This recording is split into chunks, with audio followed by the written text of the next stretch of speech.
আসসালামু আলাইকুম সুপ্রিয় শিক্ষার্থী বন্ধুরা, আমরা সরলরেখা নিয়ে আলোচনা করছিলাম। তার ধারাবাহিকতায় আজকে গুরুত্বপূর্ণ একটি এমসিকিউ নিয়ে তোমাদের মধ্যে হাজির হয়েছি। দেখুন, ax² plus 2hxy plus by² equal to 0 সমীকরণটি মূল বিন্দু দিয়ে অতিক্রমকারী দুটি রেখা নির্দেশ করে। যদি একটি রেখার কোণ থিটা হয় তাহলে অপর রেখার কোণ কত হবে? তো এটা যদি আমরা সলিউশন করতে চাই তাহলে আমরা জানি ax² plus 2hxy plus by² equal to 0। এই সমীকরণটা আপনার দুইটি সরলরেখা নির্দেশ করে।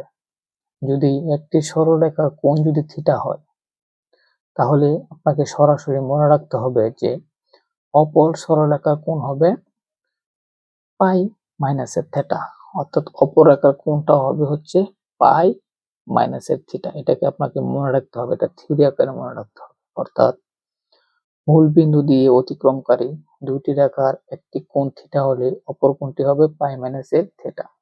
তাহলে পাই মাইনাসের থিটা কোথায় আছে এটাকে আপনার খুঁজে বের করতে হবে, অর্থাৎ 4 নাম্বার হচ্ছে পাই মাইনাসের থিটা। আশা করি সবাই বুঝতে পেরেছেন।